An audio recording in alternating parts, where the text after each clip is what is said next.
예, 주일 예배에 나오신 여러분들을 주의 이름으로 환영합니다. 오늘 또 거룩한 예배 가운데 우리가 함께 나왔는데요. 우리 주변의 지체들과 같이 인사하며 함께 교제를 나누겠습니다. 먼저 서로 인사하시고 또 한 주간 좋았던 일, 또 어려웠던 일 서로 격려하는 그런 시간들 우리 잠시 가지고 또 계속해서 우리 예배 가운데 나가겠습니다. 함께 교제하십시다.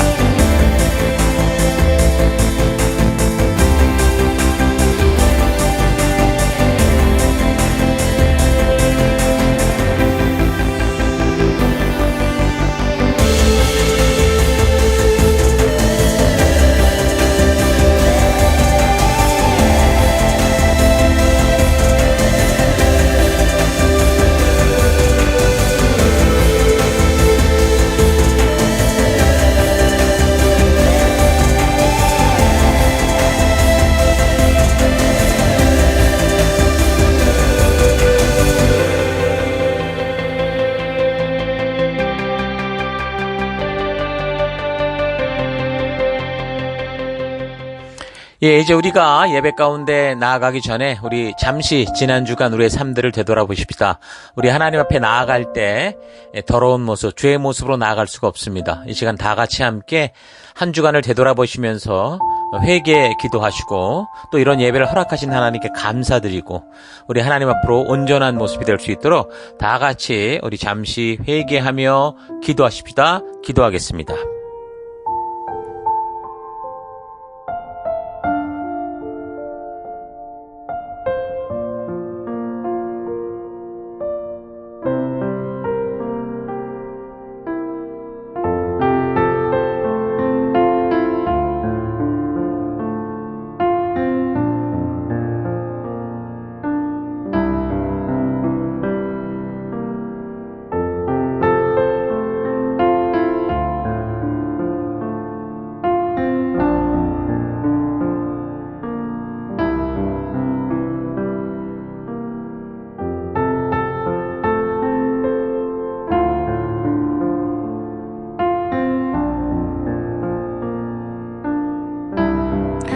하나님, 지난 한 주간 은혜와 사랑으로 지켜주신 하나님을 찬양하며 감사드립니다.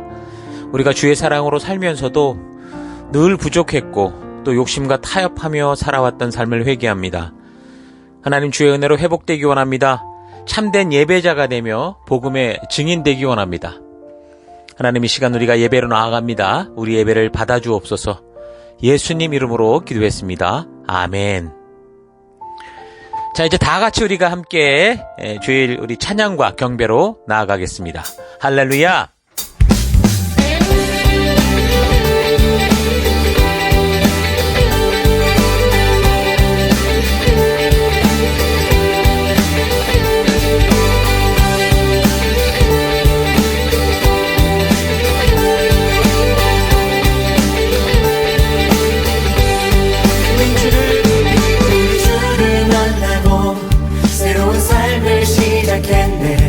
모든 것을 알 수 있을 거라고 자신감으로 가득 설레는 마음만으로 넘어지고 일어나기도 해. 오랜 시간 서서히 차오르는 리듬은 그 걸음을 재촉하지 않고 이정말 다른 삶의 무게로 한 발 한 발을 주며 걸어가게 하는 신비가 있네. 오늘 수많은 문제와 고통이 우리를 애워싸고 시기하지만 주를 향한 노래는 멈출 수 없어. 할렐루야 소리쳐요. 한 번 더 우린 주를 만나고 새로운 삶을 시작했네. 모든 것을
되시는 때까지 끝나지 않는 무거운 짐을 지고 그날의 모든 것들에 의심이 사라질 때면 변하지 않는 사랑의 후회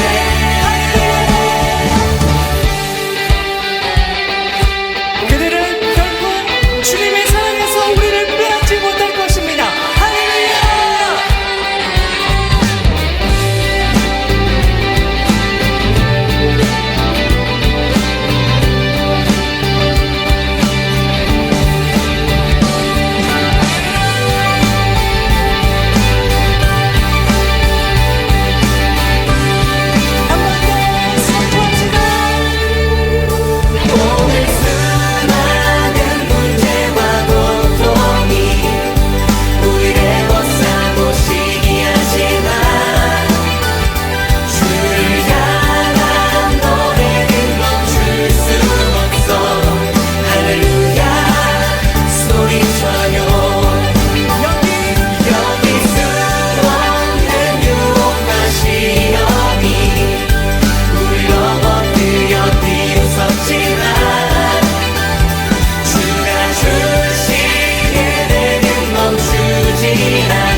Savior pray.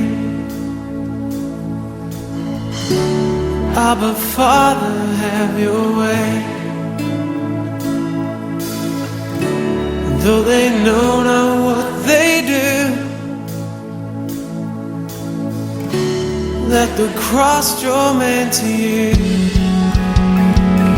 To you. To you.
주님 말씀하시면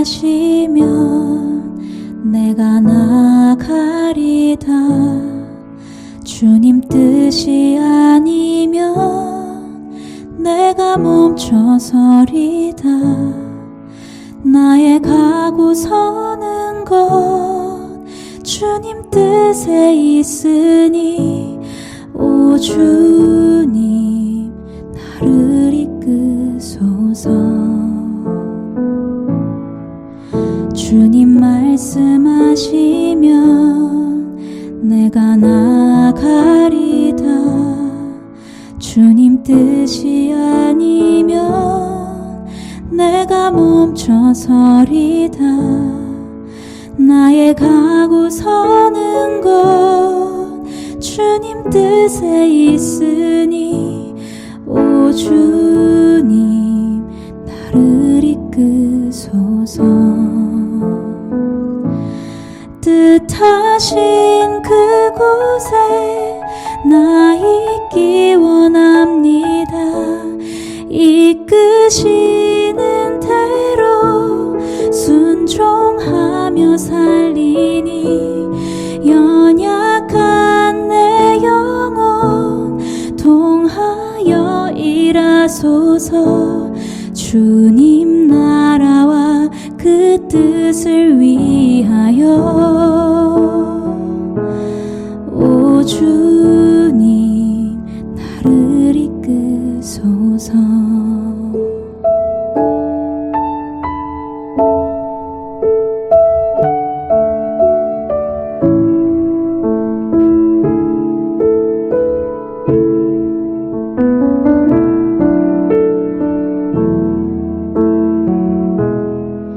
주님 말씀하시면 내가 나가리다. 주님 뜻이 아니면 내가 멈춰서리다. 나의 가고 서는 것 주님 뜻에 있으니 오 주님 나를 이끄소서. 뜻하신 그곳에 나 있기 원합니다.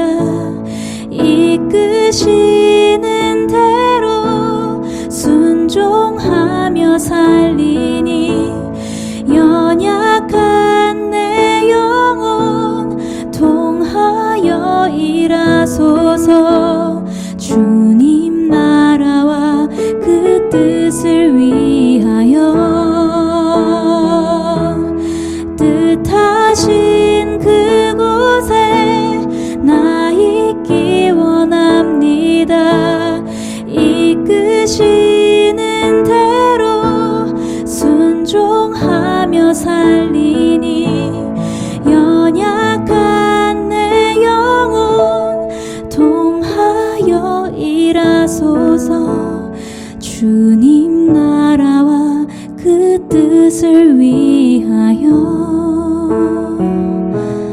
오 주님 나를 이끄소서. 오 주님 나를 이끄소서. 오 주님 나를 이끄소서.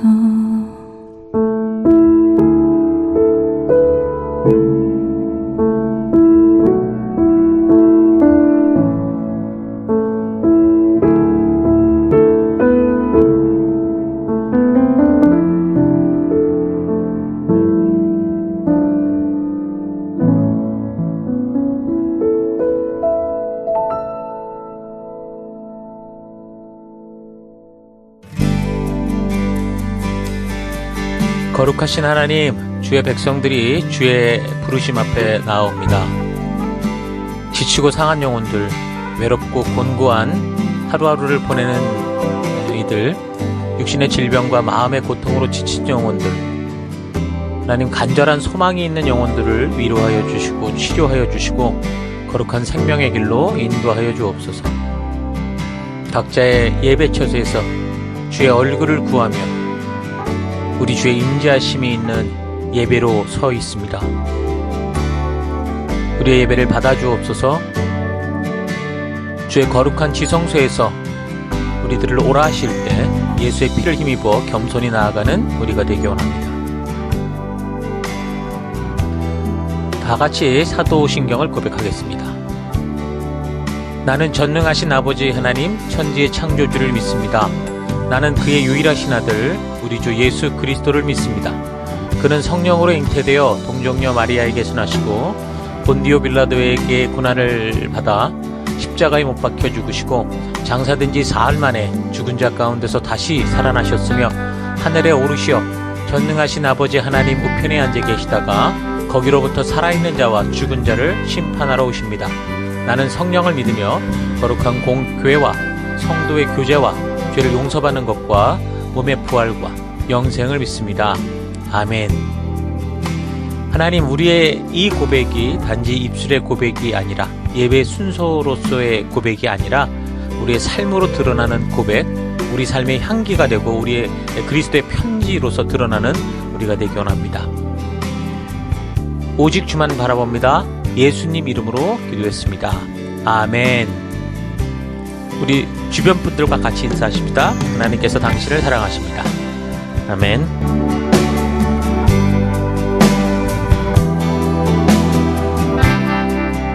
예, 3월 3일 우리 3월 첫 주 또 하나님 말씀 함께 살펴가도록 하겠습니다. 자, 오늘 이제 역사적인 흐름으로 이제 스바냐서 1장에서 3장 우리 함께 말씀 나누고자 합니다.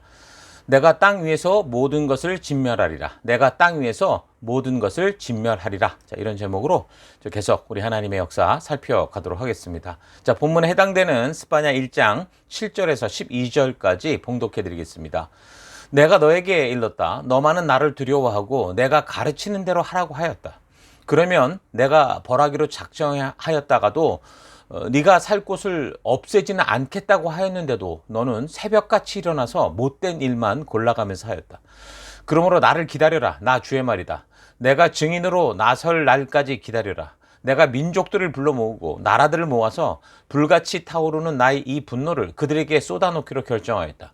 온 땅이 내 질투의 불에 다 없어질 것이다. 그때에는 내가 뭇 백성의 입술을 깨끗하게 하여 그들이 다 나 주의 이름을 부르며 어깨를 나란히 하고 나를 섬기게 할 것이다. 에디오피아 강 저 너머에서 나를 섬기는 사람들, 내가 흩어보낸 사람들이 나에게 예물을 가지고 올 것이다. 그날이 오면 너는 나를 거역한 온갖 잘못을 부끄러워하지 않아도 될 것이다. 그때 내가 거만을 떨며 자랑을 일삼던 자를 이 도성에서 없애버리겠다. 내가 다시는 나의 거룩한 산에서 거만을 떨지 않을 것이다. 그러나 내가 이 도성 안에 주의 이름을 의지하는 온순하고 겸손한 사람들을 남길 것이다. 아멘. 자, 오늘 이제 스바냐서입니다. 연대기적인 흐름으로 볼 때 선지자들이 이제 활동 시기는 이제 지난주 살폈던 그 에돔의 멸망을 예언하던 오바댜보다 스바냐나 또 하박국, 예레미야 같은 선지자가 남유다가 망하기 직전에 활동했던 사실을 우리가 알 수 있습니다. 그러니까 시기적으로 남유다가 망하는 시기에 에돔의 멸망에 대해 살피는 것이 좀 이해에 도움이 될, 성경 흐름에 도움이 될 수 있다고 생각을 해서 먼저 이제 오바댜서를 흐름에 따라 나눈 거고, 오늘은 이제 남유다 패망 직전의 역사로서 이제 스바냐서를 나눕니다. 이미 우리는 뭐 남유다의 패망의 역사는 다 살폈고요. 이미 살폈던 그 역사를 잘 근거로 우리가 계속 이 말씀들, 그때의 어떤 상황이었는가를 우리가 살펴가면 됩니다. 이미 열왕기하 마지막 부분을 지지난번에 살피면서 역사적인 배경을 나누었었는데, 스바냐서를 이해하기 위해서 다시 그 유대 역사를 좀 우리가 다시 좀 대생각을 해보면, 히스기야 왕 이후에 이제 남유다의 최악의 왕 므낫세가 등장을 했었죠. 이 왕은 결국 남유다의 몰락을 돌이킬 수 없을 정도로 그런 죄악을 저지르고 말았습니다. 그래서 열왕기하 21장을 참고하면 그가 얼마나 큰 이 돌이킬 수 없는 죄악을 저질렀는가를 알 수 있었습니다. 그러니까 하나님이 주신 사명을 앞장서서 맡아야 할 왕들이, 이 언약 백성의 왕들이 나서서 오히려 이런 우상 숭배를 하게 되는 것은 참으로 이 국가적으로 굉장히 위험한 결과들을 만들어내고 마는 거죠.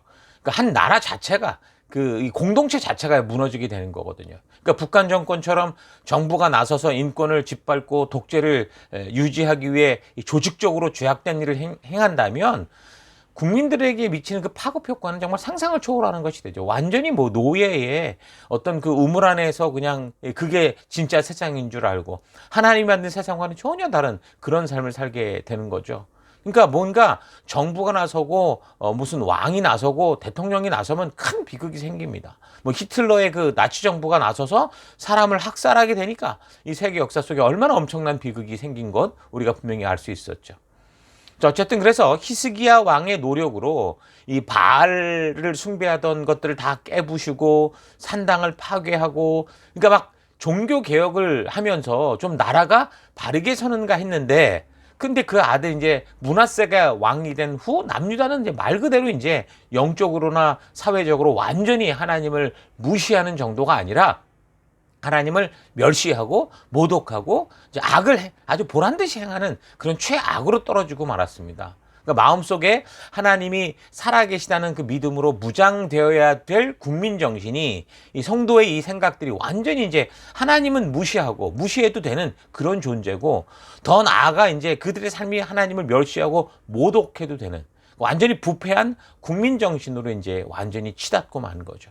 그래서 므낫세 시대의 가장 큰 오류는 하나님의 뜻대로 서줘야 되는 이 부름받은 백성들, 그 중에 이제 리더들, 이 사람들이 먼저 나서서 죄악을 수용했고 그 죄악을 우상숭배를 저지르는 일에 앞장섰다는 겁니다. 그래서 이제 이 죄악으로 떨어지는 이 흐름을 도저히 막을 수 없는 그런 상태가 되고 말았던 거죠. 자, 안타까운 거는 오늘날 우리 시대의 뭐 정부나 사회나 심지어 교회조차 이런 비슷한 현상들이 나타나고 있다라는 겁니다. 뭐 예를 들어서 동성연애에 대한 것 같은 게 지금 각 나라 정부 뭐 교회들의 현 주소를 너무 잘 보여주고 있죠. 스물스물 이게 꾸물꾸물 그 사회 속에서 머리를 들기 시작하더니 이제는 가랑비에 옷 젖듯이 지금 많은 사람들이 이 자체의 심각성을 알지 못합니다. 므낫세 시대에 하나님께서 도저히 심판의 칼을 돌이킬 수 없게 했었던 그 죄악의 원인들, 분명한 그 일들이 지금 우리 시대에도 아무렇지도 않게 우리 사회 속에 자리 잡고 있는 거죠. 성도들의 삶 속에서 하나님의 살아계시다는 그 코람데오 정신이 전혀 이제 없어지고 세상에 점점 물들어가는 모습들. 그런 이제 하나님을 두려워하지 않고 무서워, 경외하지 않는 거죠. 그러니까 세상은 두려움 없이 그래서 하나님의 이름을 모독하고 조롱합니다. 심지어 이 신자들은 교회를 다니고 하나님을 믿는다고 하면서도 하나님의 말씀에는 관심도 없어서 그냥 종교로만 왔다 갔다 하고 하나님의 명령과 약속은 예사로 무시하고 더 나아가 세상과 버금가게 살아가려고 하나님을 이용하거나, 다시 말하면 하나님의 존재를 스스로 무시하고 모독하고 하나님을 멸시하는, 그러니까 므낫세와 같은 삶을 살기 일수인 거죠. 강단에서는 그래서 그저 평안하다, 복준다. 그러니까 신자들이 듣고 싶은 것들만 외치고 저들이 원하는 그 감정적인 욕구들을 채워주는 그런 모습들은 마치 이제 므낫세가 예루살렘 성전에서 그 하늘의 1월 성신을 위한 제단을 쌓는 것과 같은 거죠.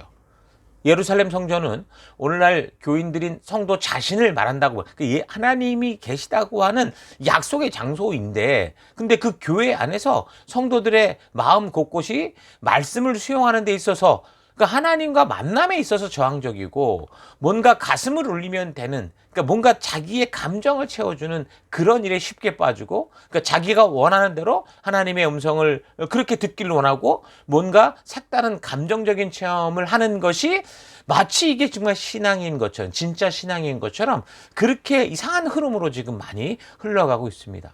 그래서 오늘날 수많은 신자들은 교회를 다닌다고 하면서도 성경을 통해 하나님의 마음을 바르게 아는 일에는 전혀 관심이 없어요. 이미 그런 흐름이 흘러가고 말았습니다. 자, 그렇게 되면 당연히 하나님의 마음에 대해서 더 무지해지게 되니까 정말 목숨을 걸고서라도 다니엘이나 다윗처럼 말씀대로 살려고 하는 그런 성도다운 삶보다는 자신의 느낌과 감정을 위한 그 그릇된 그런 신앙생활, 자기 생각에 옳은 대로 행하는, 그래서 이제 성경대로 말하면 교회 안에서 우상숭배에 더 심하게 빠져드는 그런 현상을 보는 겁니다. 이미 이런 현상에 대해서 이사야 선지자를 통해서 하나님은 아주 강력하게 경고를 하셨었죠. 예수를 믿으면 복 준다. 삶이 말씀대로 변화되는 건 전혀 없는데도 무조건 용서해 준다라는 거는요, 여러분 성경을 자기 마음대로 각색하는 거예요. 그냥 사람들 듣기 좋은 소리만 하는 거짓말입니다. 그러니까 중간이 다 빠져버렸어요. 예수를 믿고 하나님의 자녀가 되었다면 하나님께서 주신 말씀을 따라 그 길을 걸어갈 때 그 안에 준비된 복을 우리가 누리는 거죠. 늘 말하지만 성경이 약속하는 형통의 복은 단지 믿어서가 아니에요. 그 하나님의 말씀과 약속대로 걸어갈 때 우리에게 주어지는 거예요. 말씀대로 살아야 복이 오는데, 그렇게 형통함이 우리 가운데 오는 건데, 그러면 말씀을 바르게 알아야 하는 게 얼마나 중요한 교회의 사명이 되어야 되겠습니까? 정말 진정한 성도들에게 복을 나누는 삶을 살고 싶다면 다른 게 아니라 바른 말씀을 전하는 그런 교회가 돼야 되는 거죠. 그러니까 심지어 그렇게 큰 은혜를 받았다고 하는 사람들도 결국에는 말씀에서 멀어지고 모르고, 그러니까 자기 생각대로 이제 생각하고 사니까 결국은 그 은혜를 입은 자들도 또 다시 심판의 길로 가는 거죠. 그래서 하나님의 말씀에는 관심도 없고 배우지도 않고 그저 내가 좋은 것만을 찾아내는 그런 식으로 한다면 그게 뭐예요? 그게 바로 재앙인 거예요. 아무리 잘 살고 아무리 교회가 큰 건물을 가지고 아무리 많은 사람이 모인다고 해도 그곳은 재앙의 그 공간이 될 수밖에 없다라는 겁니다. 그러니까 백성들을 온전한 길로 인도해야 될, 근데 그 므낫세 왕이 어떻게 했던 거예요? 오히려 백성들로 하여금 하나님을 완전히 무시하게 만들었고 멸시하는 그 우상숭배의 삶을 자연스럽게 만들어 버렸던 거예요. 그 결과 그런 꾀임을 받은 유다 백성들이 악한 짓을 행하는 그것이 여호와 하나님이 볼 때 그 이스라엘 자손 앞에서 멸했던 다른 민족보다 더 심했다라고 말할 정도예요. 그러니까 지금 남유다의 이 죄악의 수준이 이미 망해버린 북왕국보다 더 심했다라고 말해요. 그래서 이제 스바냐서 1장을 읽어보면 그 심판을 예고하는 수위가 아주 심각한 것을 보는데, 그 수위가 어디까지 이렇게 비교가 되냐면 마치 홍수 심판을 받았던 그 시대 분위기로 이렇게 비교를 하는 걸 볼 수 있습니다. 노아 시대, 그 죄악된 삶의 시대 흐름이 결국 온 인류가 멸망의 길에서 되돌이키지 못할 만큼 아주 거셌던 것처럼, 이제는 뭐 피할 수 없었던 것처럼 지금 므낫세가 그 시대에 만들어버린 그 시대의 흐름이, 그 악한 흐름이 바로 그랬다라는 거죠. 그래서 남유다를 패망과 멸망의 길에서 결국에는 되돌이키지 못하는 그런 상태, 심판을 받을 수밖에 없는 상태로 그 흐름을 흘러가게 했다는 겁니다. 그래서 이제 므낫세 그 이후에 그의 아들 아몬이 더 나라를 최악으로 몰아갔고 또 나라를 풍전등화와 같이 만드는데, 그런 나라의 몰락을 돌이킬 법한 그 왕이 하나 나왔죠. 요시야. 요시아가 등장하면서 그 어떤 왕보다도 이 유다 역사 속에 더 하나님 보시기에 합당하게 행한 그런 삶을 살았다라고 말을 해요. 그런데 그런 요시아의 바른 삶도 결국 이 남유다의 몰락을 돌이키지 못한 겁니다. 그 이유에 대해서는 분명히 열왕기하 23장 26절 말했죠. 므낫세의 악행으로 말미암은 결과다. 그러니까 므낫세 왕이 말씀대로가 아닌 욕심대로 그냥 살아갈 때 그 욕심의 죄악의 물꼬를 팍 터뜨려 버림으로 말미암아 죄악된 속성을 가진 모든 백성들이 욕심대로 하나님을 떠나는 그런 삶에 아주 힘을 모은 아주 그냥 손뼉을 쳤는지 모르지만 요시아 왕이 등장해서 다시 이제 그거를 막아서려고 하나님의 뜻대로 살아가야 된다고 할 때 그 백성들이 뭐 겉으로는 공권력의 힘으로 뭐 우상의 제단을 헐고 무너뜨렸는지 모르지만 이미 그들의 마음은 다 무너진 땜이 된 거죠. 그래서 그 마음속에 있는 우상의 제단, 자기 욕심대로 살고 살아가는 그 욕심의 제단, 탐욕의 제단, 이 세속을 향한 그 길을 멈추지 않았다라는 겁니다. 그러니까 하나님께서 아무리 분노가 나셨다고 해도 백성들이 다 멸망하도록 뭐 노를 영원히 품는 그런 하나님은 아니시거든요. 시편 103편 9절 항상 경책지 아니하시며 노를 영원히 품지 아니하시리로다. 우리 하나님이 그런 하나님이다 말합니다. 그러니까 아무리 므낫세 같은 짓을 해도 진정으로 마음을 돌이켜 회개하고 그 삶을 고치고자 할 때 하나님은 노를 그치고 그를 받아주시는 분이셨어요. 그런데 심판을 돌이키지 않는다는 것은 결국 뭐예요? 사람들 모두가 그 죄를 계속 고집하는 상태가 되었다라는 겁니다. 그러니까 이미 마음의 물꼬가 터져버리면 그게 무서운 거예요. 한 번 죄 짓기가 힘들지 그 한 번 죄 짓고 나면 그 다음부터는 그냥 용감무쌍해져가지고 어떤 길로 갈지 모르는 그게 인간이라는 거예요.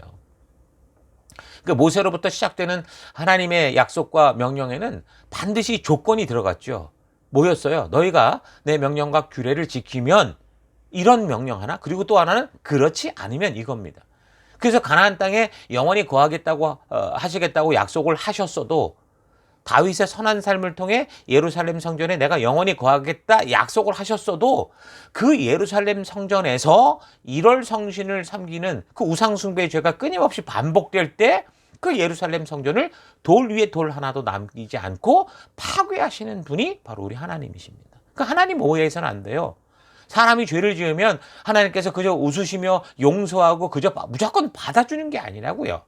자기 아들 예수 그리스도의 목숨을 주는 피눈물을 흘리시면서까지 그 잘못된 것을 고치시는 분이시고 그렇게 용서하시는 분이세요.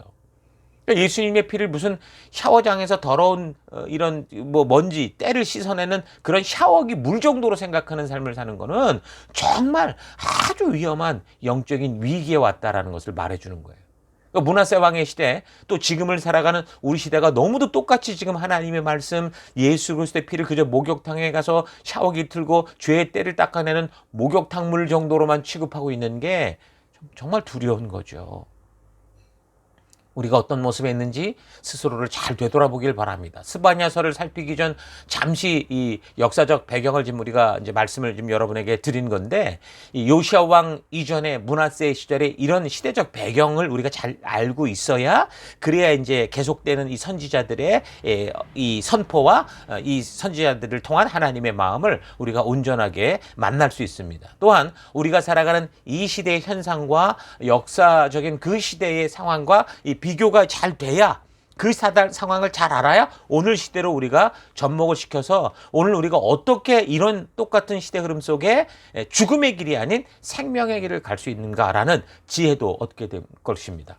그래서 성경은 어떤 한 구절만 뽑아 읽고 어떤 부분만 읽어서는 바르게 파악할 수 없을 뿐 아니라 오히려 왜곡되게 자기 마음대로 해석해 버릴 수 있다는 거 꼭 잊지 마시고 이런 성경의 역사 흐름을 잘 기억하며 여러분 파악하며 묵상도 하시고 말씀을 들어갈 수 있기를 바랍니다.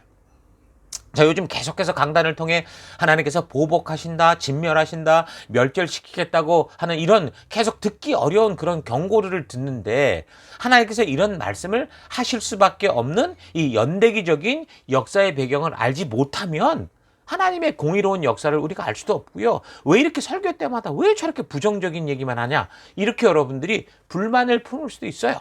근데 지금 우리가 살펴가는 현재 역사가 어딥니까?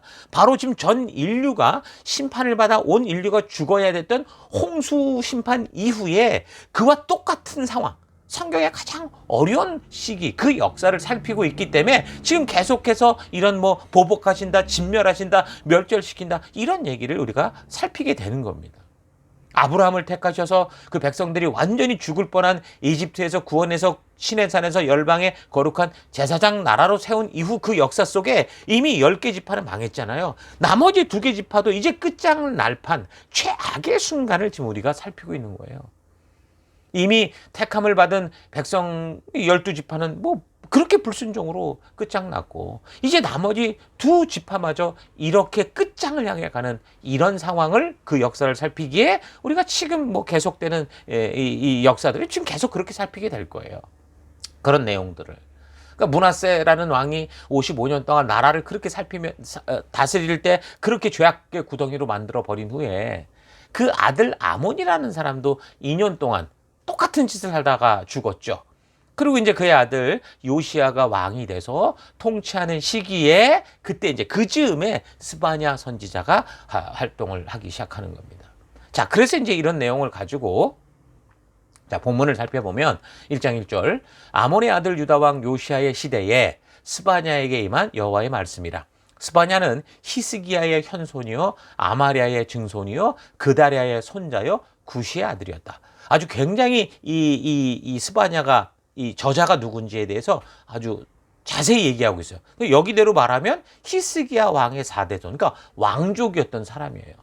그러니까 스바냐는 근데 이제 요시야 왕 초기에 활약한 그런 모습을 우리가 볼 수 있는 거죠. 그래서 2절 여호와께서 이르시되 내가 땅 위에서 모든 것을 진멸하리라. 내가 사람과 짐승을 진멸하고 공중의 새와 바다의 고기와 거치게 하는 것과 악인들을 아울러 진멸할 것이라.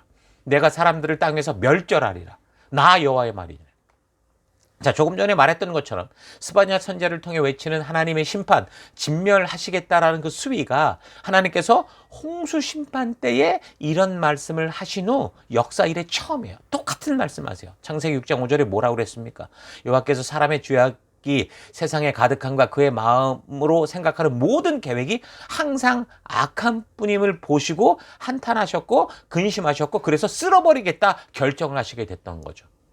그러니까 하나님의 이런 무서운 심판의 경고가 있는 이유가 뭡니까?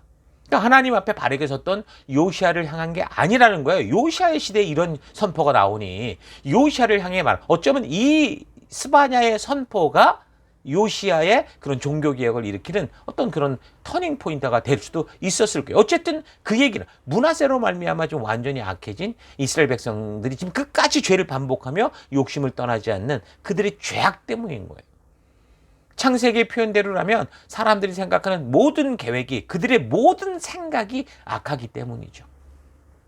자, 그래서 1장 4절 내가 유다와 예루살렘의 모든 주민들 위에 손을 펴서 남아있는 바알을 그곳에서 멸절하며 그마림이란 이름과 및 그 제사장들을 아울러 멸절하며 또 지붕에서 하늘의 뭇 별에게 경배하는 자들과 경배하며 여호와께 맹세하면서 말감을 가리켜 맹세하는 자들과 여호와를 배반하고 따르지 아니한 자들과 여호와를 찾지도 아니하고 구하지도 아니한 자들을 멸절하리라. 지금 모든 선지자들이 활동하는 대상은 누구를 향한 거예요? 이방인이 아닙니다. 이방인은 구원의 대상이에요. 지금 보면 선지자가 가서 선포하는 사람들 저 믿는 백성들이 약속 백성들 하나님의 구원을 얻고 하나님의 명령과 규례를 지켜가는 열방의 제사장으로 약속한 성도, 약속한 백성들에 대한 거다라는 걸 우리가 주목해야 됩니다. 그래서 이 성경은 남의 얘기가 아니라 바로 나의 얘기가 되는 거죠. 하나님을 모르는 이방인, 불신자가 아니라 신의 산에서 하나님과 열방의 제사장으로 설 것을 약속한 백성들, 예수 그리스도로 말미암아 하나님의 백성답게 살기로 한 백성들에게 그 백성들이 지금 약속을 저버리고 있는 정도가 아니라 아예 관심도 없고 오히려 하나님께서 하지 말라고 한 것들만 골라서 하고 있기 때문에 지금 하나님께서 선지자를 보내시고 이렇게 말씀으로 선포하시는 거예요. 그래서 선지자들이 외치는 경고들을 오늘 이 시대를 살아가는 우리 성도들이 결코 소홀히 할 수 없는 거죠. 왜요? 지금 성경의 역사가 보여주는 그 시대 분위기나 오늘 우리 시대 분위기나 다를 바가 없는 그런 모습이니까 우리는 이 말씀들을 늘 새겨듣고 바르게 듣고 온전하게 파악해야 되는 겁니다. 그래서 5절에서는 여호와께 맹세하면서 말감을 가리켜 맹세하는 자들, 그러니까 말감이라는 게 우상이죠. 6절에서는 여호와를 배반하고 따르지 아니한 자들, 여호와를 찾지도 구하지도 아니한 자들 이렇게 지적합니다. 그러니까 이런 사람들의 특징이 뭐예요? 하나님의 은혜로 말미암아 감사하고 감격했던 분명히 경험을 가진 사람들인데 이미 이제 그것을 잊은 자들이죠. 그러니까 처음 은혜를 체험하고 찬양을 들을 때면 눈물이 나고 말씀을 들을 때마다 가슴에 찔림이 있어서 두렵고 떨림으로 자신을 변화시키고자 했던 그런 첫사랑들이 다 있었었는데 지금 어떠는 거예요? 점점 사라져갔다는 거예요. 그래서 하나님을 향한 사랑과 그 생명력을 잊어버리고 어떻게 돼요? 영혼이 무기력증에 빠지고 그래서 믿음의 삶이 아니라 영혼의 실증이 가득해서 이 종교적 권태감에 빠져 있는 거죠. 그러면서 뭐가 좋아져요? 세상이 좋아져요. 그러다 보니 부르신 사명에 대한 열정도 잊어버리고 그냥 교회당만 왔다 갔다 하는 식의 시계추 같은, 그러니까 벤치 워머죠. 그저 의자만 뜨뜻하게 만들고 가는. 그런데 그것에 대한 경각심도 없고 이미 익숙해져 버린 화인 맞은 양심과 같이, 그러니까 영적인 무기력을 아주 심각하게 생각하지도 않고 방치하고 원래 이런 거야 라고 살아가고 있는 겁니다. 자, 그러면 그런 모습으로 언제나 지낼 수 있느냐? 그렇지 않아요. 그렇게 머물러 있는 게 아니라 점점점 바닥으로 굴러 떨어지게 돼 있어요. 그런 모습의 다음 단계가 뭡니까? 이제 비난자가 되는 거예요. 하나님을 원망하고 하나님을 멸시하고 하나님을 무시하는 거예요.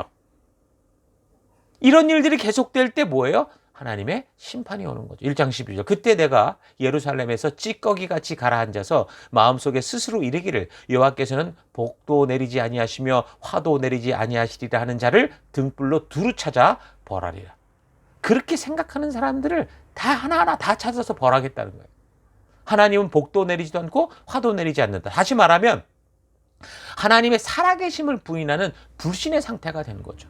그래서 비판자의 다음 단계는 하나님을 대적하는 대로 가게 돼 있어요.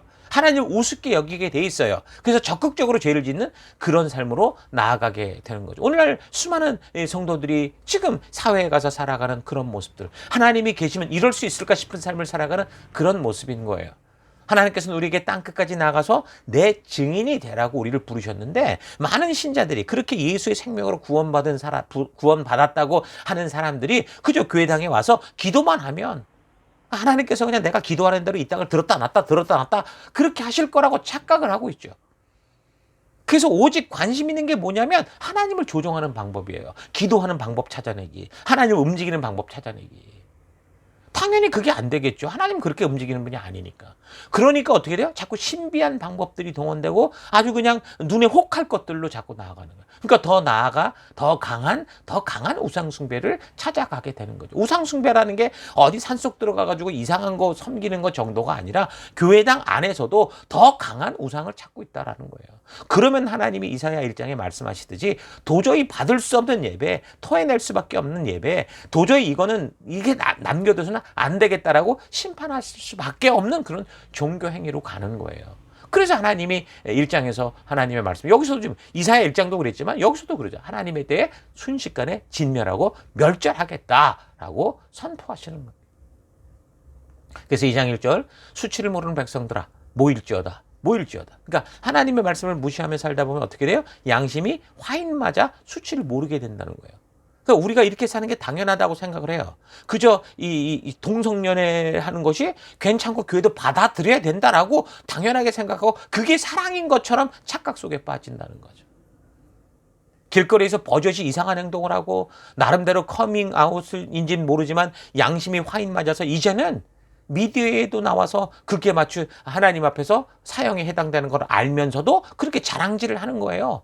2장 2절 명령이 시행되어 날이 겨같이 지나기 전 여호와의 진노가 너희에게 내리기 전 여호와의 분노의 날이 너희에게 이르기 전에 그리해라. 그러니까 하나님은 그런 진멸의 날이 오기 전에, 심판의 날이 오기 전에 돌아와라라고 말씀하시는 거예요. 너희가 지금 생각하는 이 당연하다는 것이 이미 너무 벗어났다는 거예요. 심판에 다가왔다라는 거예요. 양심의 화인을 맞아 받아서 죄책감과 수치를 모르는 그런 존재들이지만 하나님은 저들이 심판받기 전에 돌아오기를 계속 원하시고 그래서 사람을 보내시고 이렇게 외치시고 선포하시는 것. 이게 하나님의 심정인 거죠. 여러분 자녀들이 매를 부르기 전에 스스로 고치고 바르게 서는 것을 부모님들이 원합니다.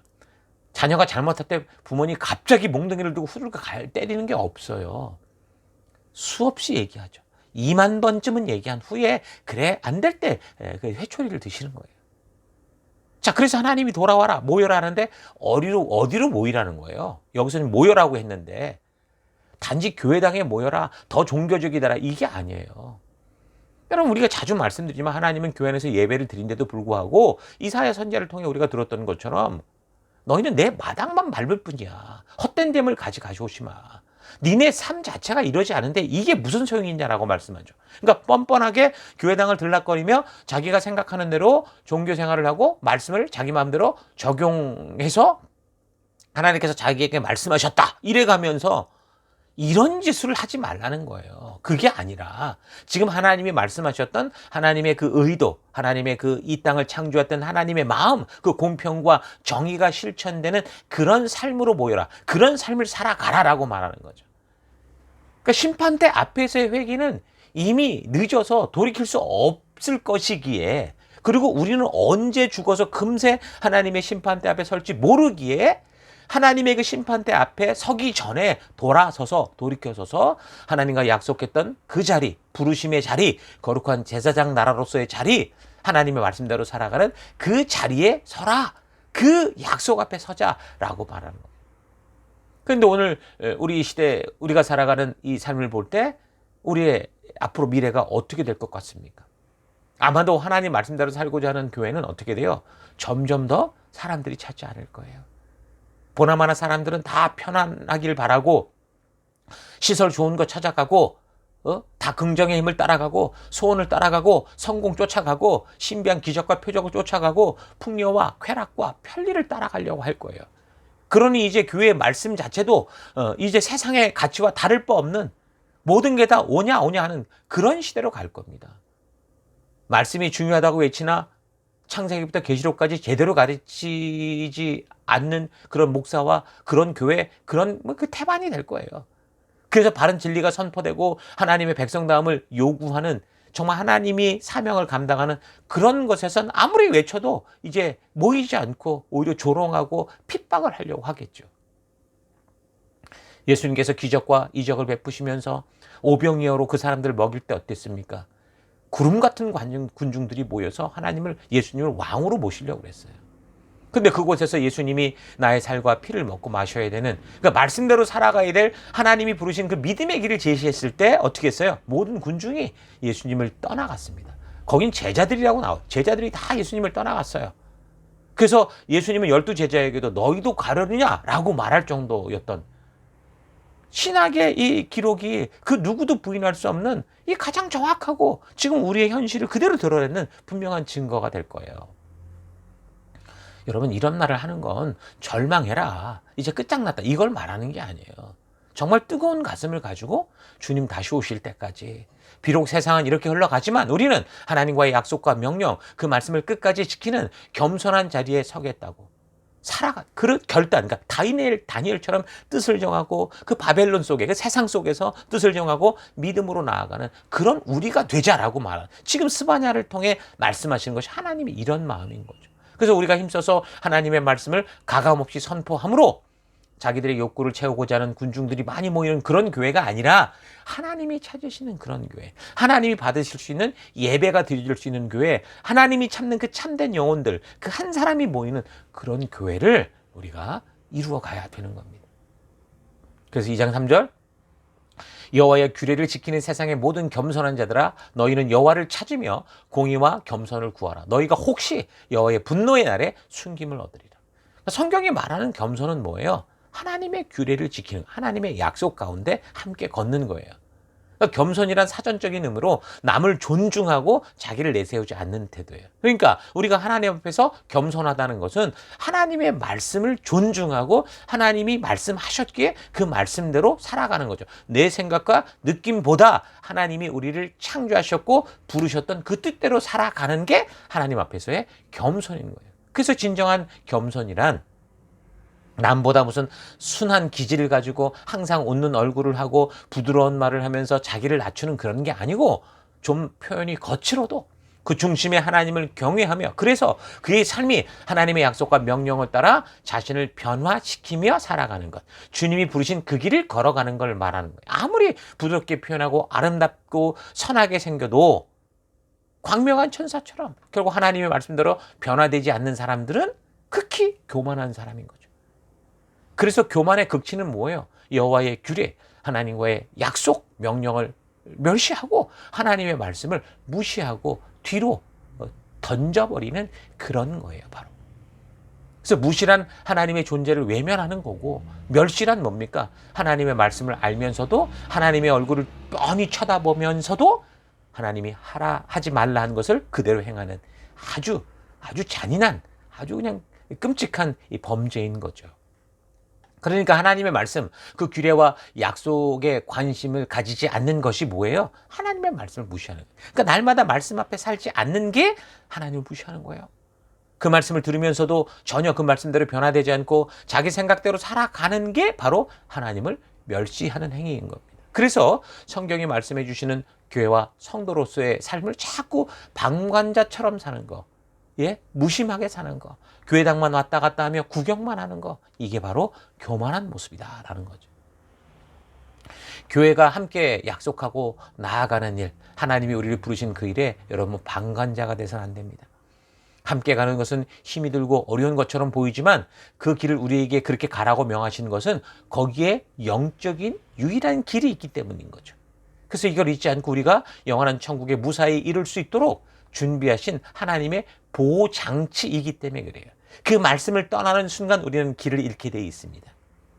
그래서 우리 모두가, 물론 교회가 먼저 그래서 성경을 바르게 가리키는 곳이 되어야 되고 하나님의 명령대로 서고자 하는 그런 모습이 되어야 하겠죠. 그런 삶을 통해 하나님은 우리를 보호하시고 축복을 누리게 하시는 거예요. 이런 행위를 해서가 아니라 그 길을 걸어갈 때, 그 부르신 약속대로 걸어갈 때 그 안에 형통이 있고 그 안에 보호가 있고 그 안에 축복이 있다라는 거죠. 그래서 그런 삶을 살 때 2장 3절 너희가 혹시 여호와의 분노의 날에 숨김을 얻으리라 라고 말씀합니다. 그러니까 원래 이 스바냐라는 뜻이 바로 이거거든요. 하나님이 숨겨주신다 이런 뜻입니다. 하나님은 하나님의 말씀을 믿고 그 말씀대로 살아가는 자들을 어떤 상황과 환경 속에서도 책임지신다 이 얘기를 하시는 거예요. 요시아 왕처럼 어쩌면 그 젊은 나이에 일찍 하늘로 데려가실 수도 있어요. 그래도 그건 보호라고 얘기를 했죠. 지난 이사야서를 통해서도 51장 1, 2절에 이야기했듯이 하나님이 그들을 지키기 위해, 그들을 보존하기 위해 그들을 데려가셨다라고 말씀하시는 거예요. 그러니까 의로운 사람을 빼내시고 이제 심판의 칼을 드시는 거죠. 알곡을 다 골라내고 나머지 쭉정이들을 다 없애려고 하시는 거예요. 그러면 우리는 어떤 상황 속에서도 여호와를 찾으며 하나님의 명령과 규례대로 살아가는 그런 정말 어둠 속에 빛된 존재가 되어야 되는 거예요. 여호와는 그런 사람들을 분노의 날에 숨겨주시는 거죠. 지금 스바냐가 활동하는 요시아 왕의 시절 이 역사적 상황은 이 교만한 아수르는 패망에 이르러 가고 있고 하나님께서는 다시 바벨론이라는, 그러니까 하나님의 뜻을 실천하게 할 어떤 한 회초리를 따로 준비하는 상태였죠. 그래서 하나님께서는 이 바벨론을 통해 불순종하는 유다 백성들을 이제 진멸하고 멸절할 것이다 라고 말씀을 하는 겁니다. 그때 하나님은 무조건 심판하는 게 아니에요. 보면 하박국, 스바냐, 예레미야, 이제 우리가 이제 계속 살펴갈 이 시대의 이제 선지자들의 얘기인데 이 선지자들을 통해서 하나님 말씀이 어디에 있는가를 찾고 구하고 들어보려고 모여드는 사람들을 하나님은 먼저 그 알곡을 골라내시는 일을 하시는 거예요. 그래서 그 소수의 무리를 찾아서 하나님께서 그 분노의 잔으로부터 숨겨주시려고 하죠. 그래서 선지자들은 하나님의 심판이 임박했음을 알고 어찌해서든 그 심판을 피하게 하려고 안타까운 심정으로 그렇게 외쳤던 건데 근데 결과는 아무도 듣지 않았다라는 거예요. 다음에 우리가 살필 예레미야서를 보면 알겠지만 예레미야가 40년을 넘게 울면서 그렇게 외치고 또 외쳐도 예루살렘 이 끝에서 저 끝까지 한 사람도 귀를 기울였던 사람이 없었습니다. 내 말이 아니라 예레미야서에 나와요. 5장 1절. 너희는 예루살렘 거리로 빨리 다니며 그 넓은 거리에서 찾아보고 알라. 너희가 만일 정의를 행하며 진리를 구하는 자를 한 사람이라도 찾으면 내가 이 성읍을 용서하리라. 무슨 말이에요? 이제 용서치 못할 그 상황이 왔다는 것은 아무도 없다는 거죠. 하나님의 뜻을 보여야 할 사람들이 다 자기 편한 대로 자기 편리대로 살아버렸다는 거고 이제 아무도 하나님의 돌이키라는 말에 그 말씀에 귀 기울이지 않았다라는 겁니다. 왕이든 제사장이든 누구든 간에. 그래서 결국 다 망하게 되는데 그래도 끝까지 믿음으로 사는 그 안에 남은 사람들은 하나님이 보호하신다 말씀하시는 거예요. 그럼 모든 나라가 파멸되고 그런 망하는 과정에서 그럼 어떻게 그럼 남은 자들만 어떻게 숨김을 받고 보호를 받습니까? 계시록에서 봤던 마지막에는 그들이 불이 섞인 그 다른 공간으로 옮기셔서 나머지 이 세상을 심판하시고 거기에 그 하나님의 진노를 쏟으셨지만 지금은 그런 게 아니죠. 그럼 어떻게 이 남은 자들이 보호를 받느냐? 그거는요. 지금 바로 광분하는 바벨론에게 잡히게 해서 저들의 도시 안으로 데리고 가는 거예요. 그래서 그 안에서 보호하시는 거죠. 그러니까 믿음으로 사는 사람들은 바벨론의 포로로 잡혀가서도 결국 그들의 믿음으로 말미암아 다니엘처럼 그렇게 살아가게 하시는 거예요. 그래서 하나님께서 바벨론이라는 이 사자를 보내서 온 천지를 다 심판하고 다닐 때 그때 그 얼마를 붙잡아다가 바벨론에 갖다 옮겨놓은 그 말 뭐냐면 그 믿는 자들을 잡아 데리고 간다라는 거예요. 그러니까 잡히는 것 자체가 어떻게 보면 축복이라는 거죠. 그래서 예레미야가 실제로 그렇게 얘기를 했어요. 그러니까 바벨론이 일어나서 자기 땅을 떠나서 지금 온 그 이 세계를 쫓아다니면서 짓밟고 닥친 대로 죽이고 빼앗고 이 정신이 없잖아요, 지금. 그러니까 바벨론이라는 나라 자체 외에는 전부 전쟁터인 거예요. 그러니 제일 안전한 건 바벨론이잖아요. 그러니까 하나님이 그 남은 자들을 그 바벨론으로 데려가셨던 거죠. 그래서 바빌론으로 인한 남유다의 패망은 불순종하는 자들에게 심판이요 재앙이었지만 말씀대로 순종하며 남는 자들, 믿음으로 사는 자들에게는 비록 그들이 포로로 잡혀갔지만 결국 구원의 기회가 된 거예요. 그러니까 바벨론에 1차로 포로로 잡혀간 다니엘 같은 사람들은 재수 없고 벌 받아서 먼저 잡혀간 게 아니라는 거죠. 오히려 하나님의 보호를 먼저 받을 사람이었기에 어쩌면 하나님이 그들을 먼저 바벨론으로 옮기셨던 걸 볼 수 있습니다. 다 죽이는 것 같은데 그래도 의인은 하나님께서 믿음으로 그렇게 보호하고 믿음으로 살아가는 이들을 보호하고 지키시는 것을 볼 수 있어요. 자, 이런 사실을 우리가 잘 이해할 수 있어야 나중에 그 계시록에서 하나님의 아까 좀 말씀드린 것 7 진노의 대접이 쏟아질 때 어떻게 하나님이 자기 백성을 안전한 곳에 옮겨주시고 나머지를 심판하시는가 이걸 바르게 이해하게 되는 겁니다. 자, 그러니까 구약을 모르면 이런 흐름과 이런 역사의 상황을 모르면 사실 계시록도 잘 이해가 될 수 없는 그런 상황이 되는 거죠. 자, 하나님은 남은 자를 바벨론의 포로로 옮겨놓고서는 그 다음부터 그 바벨론이라는 이 회초리 몽둥이를 가지고 그 주변에 온 세계를 심판하고 진멸하고 멸절하는 그 일들을 행하십니다. 그래서 계속되는 이 장을 보면 그렇게 남유다를 괴롭히던 주변국들, 함께 죄악 속에 있던 그 주변국들을 심판하는 이야기들이 나와요. 그래서 2장 4절을 보면 가사, 아스글론, 아스돗, 에그론, 가드. 그러니까 어디예요? 지금 팔레스틴 말하는 거예요. 블레셋이죠, 그때는. 블레셋을 다 멸절하고 2장 8절에 보면 모압과 암몬, 그러니까 이스라엘 동쪽 지역들도 다 버림을 당하고 또 12절 남쪽에 구스가 망한다고 했는데 그 당시는 구스가 이집트를 통치하던 시기였습니다. 그래서 구스, 그러니까 이집트가 망한다는 거고 13절에는 북쪽으로 이제 니느웨가 아수르가 다 망하고 망한다 이 얘기를 하는 거예요. 그 세상의 모든 나라가 하나님의 징벌의 회초리인 바벨론으로 말미암아 전부 진멸당하고 멸절당하고 다 패망해 버린다라고 분명히 말씀하시죠. 그리고 끝까지 그 약속을 가졌음에도 끝까지 불순종했던 남유다, 그 남아있는 불순종의 백성들도 하나님이 어떻게 해요? 심판하시겠다는 거예요. 그래서 하나님 그 백성들이 계속 돌아오기를 기다리셨고 선지자를 보냈는데 저들은 꾸준히 악을 행했고 하나님께 나아갈 마음이 전혀 없었잖아요. 3장 7절 내가 이르기를 너는 오직 나를 경외하고 교훈을 받으라 그리하면 내가 형벌을 내리기로 정하기는 했지만 너의 거처가 끊어지지 아니하리라 하였으나 그들이 부지런히 그들의 모든 행위를 더럽게 했다. 결국은 하나님의 말씀 앞에 무지한 자들은 심판의 길로 들어가게 되는 거죠. 여러분, 우리는 약속 백성들입니다. 하나님을 믿음으로 그를 경외하고 그의 말씀대로 살기로 결단한 사람들이 성도예요. 그 하나님의 말씀에 그 보호 안으로 들어가는 게 성도라고요.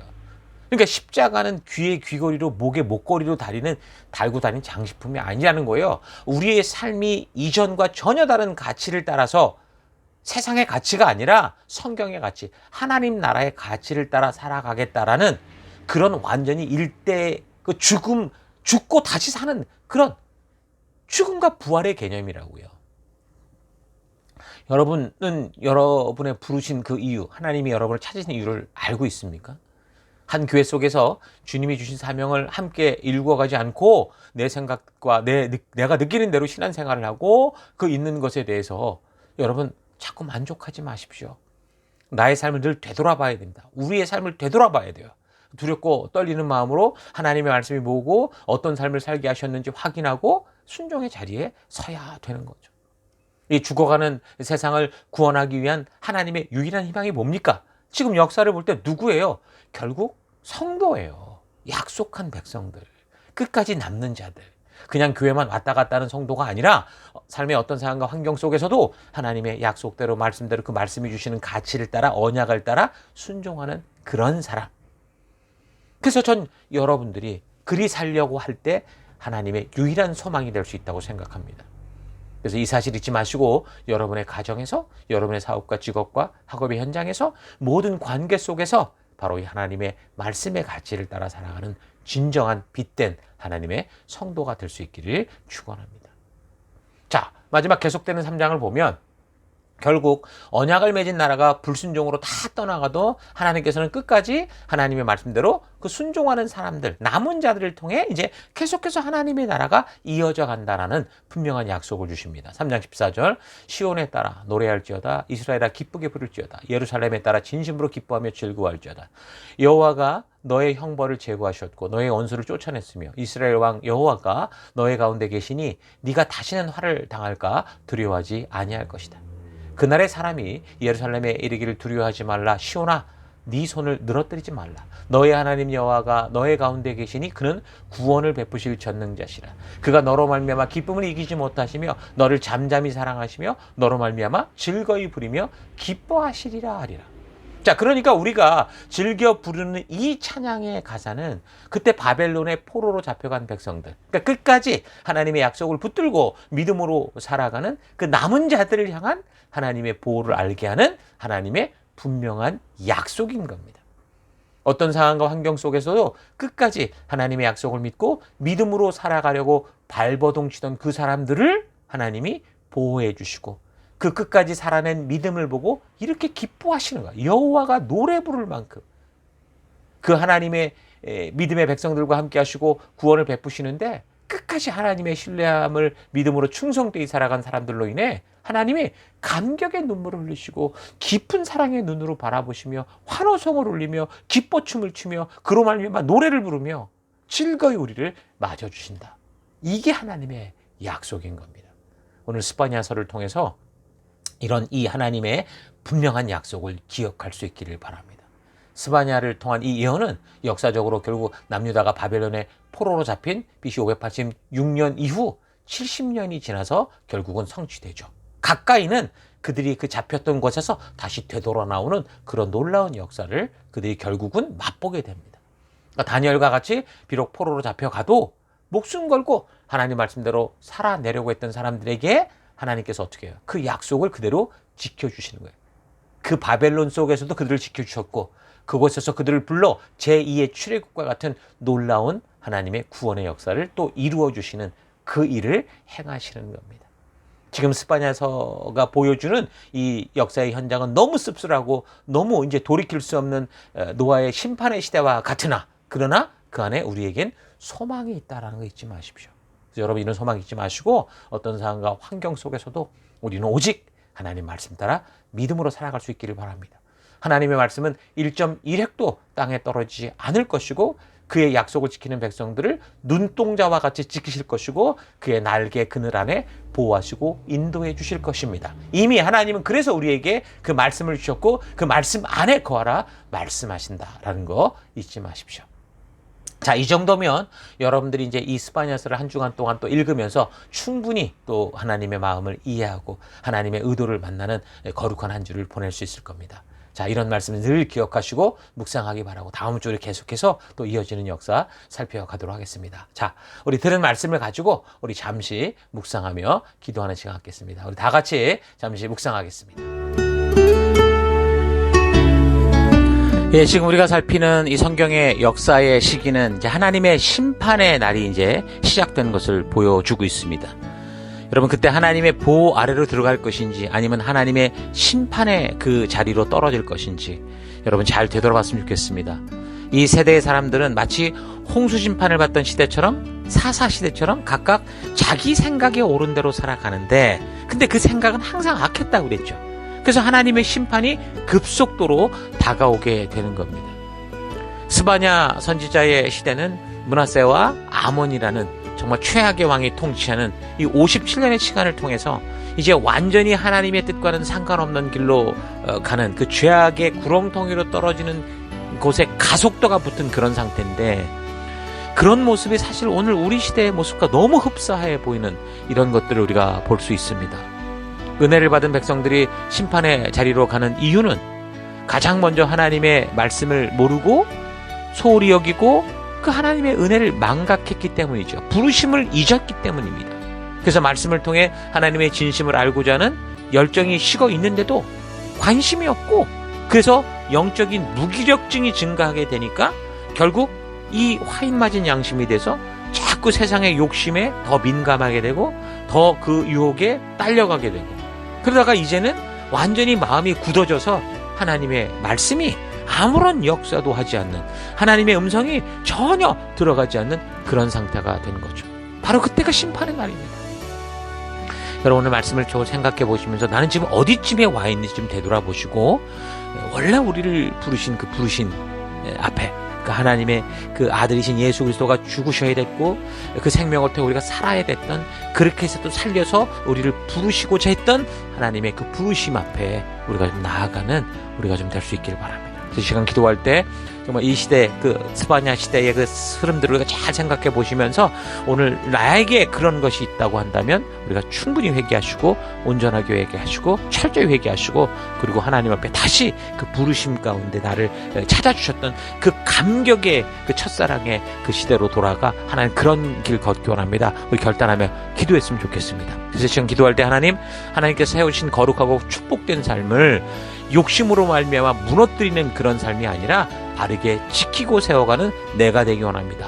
기도하시고요. 두 번째, 하나님의 이름이 모욕을 당하고 하나님의 말씀이 무시되고 멸시되는 이 시대 속에서 하나님의 살아계심을 인정하는 코람드의 믿음을 가지고 하나님의 살아계심을 알리는 빛된 삶 살기를 원합니다. 기도하시고 마지막 하나 더, 하나님 심판의 날을 두려워하며 살아가는 그런 존재가 아니라 하루하루 우리 주님이 주신 이 사명의 길에 오늘 내가 보내받은 이곳에서 최선을 다하는 주님의 말씀의 보호 아래서 그의 길을 걸어가는 내가 되길 원합니다. 우리 다 같이 잠시 함께 기도하겠습니다. 기도하십시다.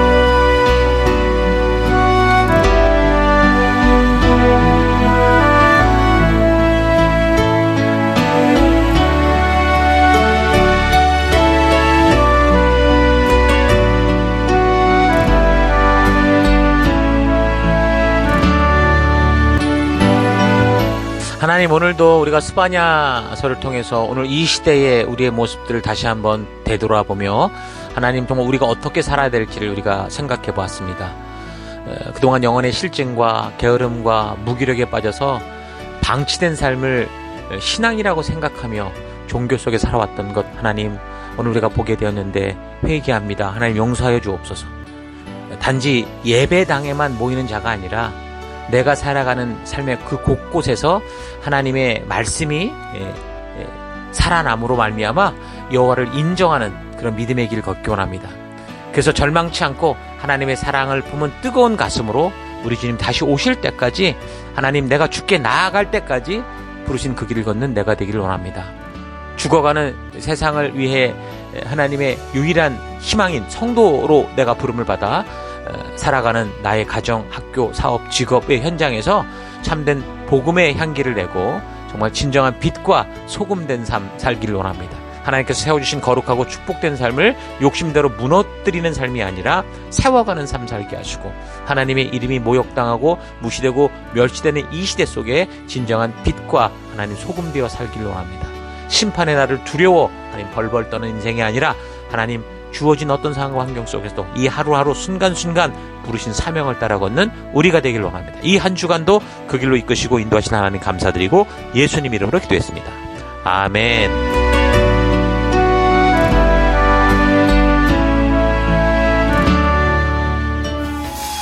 Through you, I can do anything. Oh, I can do all things. 'Cause it's you. 예, 3월 3일 우리 교회 소식을 함께 나누겠습니다. 자, 이번 주는 2024년 셀위크 5번째 주간입니다. 자, 우리는 셀 모임을 통해서 생명 낳는 생명을 세우는 하나님이 부르신 그 사명을 감당하고 있습니다. 생명 낳는 생명을 세우는 사명은 하나님의 전적인 은혜로 구원받은 모든 성도의 존재 이유입니다. 그래서 이것을 위해 우리가 구원을 받았고, 또 우리가 이곳에 한 교회로 모여서 하나님 나라를 이루며 지금까지 이 사명을 위해 가고 있는 겁니다. 자, 그러므로 모든 성도는 영적인 가정 이 셀에 속해서 말씀의 기초를 확실하게 쌓고 그 말씀 위에서 지체들과 서로 격려하며 하나님께서 순종하는 우리를 통해 이루시는 그 치료, 하나님의 놀라운 그 나라의 은혜들을 우리가 누릴 수 있기를 바랍니다. 사랑의 돌봄과 성경과 역사 교육, 이것이 가장 중요하고 부름받은 자들의 핵심 사명이다라는 거 잊지 마시고 셀 모임을 통해 적극적으로 이 사명을 감당해 가십시다. 자, 오늘은 3월 첫 주인데요. 매월 첫 번째 주간 저희 교회가 집중하는 사역 포인트가 있습니다. 첫 번째 주간은 모든 성도들이 하나님의 가족, 바로 셀에 속하게 하는 것입니다. 셀로 연결되는 것은 하나님이 예수 그리스도의 피로 사신 거룩하고 진정한 가족을 만나는 것이죠. 그리스도의 몸된 성도들은 그리스도의 머리 되신 교회와 셀에 연결돼야 바르게 성장하고 자라갈 수 있습니다. 그래서 멜번 시티 교회에 나오는 모든 분들은 한 분도 빠짐없이 각 셀에 연결이 되게 되어 있습니다. 셀 모임은 단지 성경을 공부하는 그런 장소가 아니라 서로의 삶과 깊은 마음을 나누며 서로를 위해 기도하고 성령 하나님께서 우리 모두를 세워가는 그런 하나님의 성장의 공간, 사랑과 회복의 공간입니다. 우리 다 같이 모여서 하나 되는 그런 시간들이 되기를 바랍니다. 매월 첫 번째 주 금요일 모이는 즘 기도회 모임이 있습니다. 3월 8일 금요일 저녁 9시 준비된 기도 가이드를 따라서 각자의 공간에서 온라인으로 함께 모여 기도하는 기도 골방 모임입니다.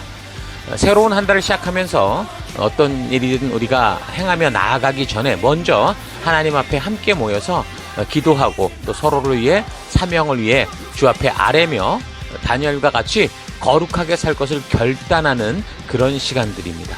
함께 모여서 함께 기도하고 기도로 새로운 한 달을 시작하는 우리가 되기를 바랍니다. 접속 방법은 각 셀 리더들과 연결된 카톡방을 통해 전달되는 접속 주소로 들어오시면 됩니다.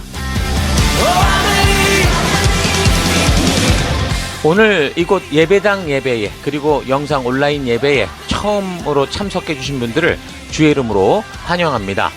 자, 우리를 이곳에 부르시고 함께하게 하신 하나님께 감사하고 그 사랑으로 우리 모두 함께 귀한 교회로 하나 되는 시간들이 되기를 바랍니다. 오늘 예배 후 성도의 교제는 본당 옆건물 1층 로버트 와이트홀에서 모이게 됩니다. 함께 오셔서 귀한 성도의 교제 가운데 하나님의 은혜와 축복을 경험할 수 있기를 바랍니다. 그리고 주중에는 연결된 셀들과 온라인 또는 오프라인을 통해서 모이는 셀 모임이 있습니다. 이 셀 모임에도 참석하셔서 하나님의 마음이 담긴 이 성경과 역사를 우리 지체들과 함께 나누면서 하나님 안에서 나는 누구인지, 내가 왜 이 땅을 살아가는지 분명한 자신의 정체성을 알아가는 축복된 시간들 나누기 바랍니다. 다음 주일 예배도 여기 스콧처치 예배당에서 예배를 드립니다. 자, 우리가 예배를 드리고 있는 이 멜번 시티 CBD 안에 있는 이 스콧처치 본당에서 2시 PM, 오후 2시에 예배를 드립니다. 미리 예배 시간 5분 전, 10분 전까지 오셔서 거룩하고 귀한 예배, 또 하나님의 말씀으로 거듭나는 예배가 되도록 하십시다. 우리가 드리는 예배는 계속해서 이제 매주 영상으로 준비돼서 교회 사이트에 매주일 오전 6시에 업로드 됩니다. 또한 교회 유튜브에도 같은 시간에 업로드 되니까 어떤 이유로든 예배당 예배에 나오지 못하게 되는 경우 각자가 처한 처소에서 각자 가능한 시간에 하나님의 부르심 앞에 스스로 나아가 예배 드릴 수 있기를 바랍니다. 내가 처한 어떤 상황과 환경 속에서도 변함없이 거룩한 예배자로 서서 온전한 예배의 길로 나아가는 여러분 되기를 축복합니다. 지금까지 3월 3일 교회 소식이었습니다. 한 주간도 여러분 믿음 따라 말씀으로 승리하는 여러분 되시기를 바랍니다. 네, 계속해서 함께 우리 교회가 존재하는 목적을 외치고 축도로 예배를 마치겠습니다. 2024년 사람을 세우는 교회임을 잊지 않고 살아가는 교회 되기. 그 사명을 감당할 때 사랑을 가지고 사명을 이루는 교회 되기. 하나님이 주신 방향을 잃지 않고 열심을 다하는 교회 되기. 사명을 위해 구별하신 열방의 제사장 나라 거룩한 교회 되기. 어떤 상황과 환경 속에서도 하나님의 말씀대로 용기 있게 순종하는 교회 되기. 아멘. 자, 이런 부르심 잊지 마시고요.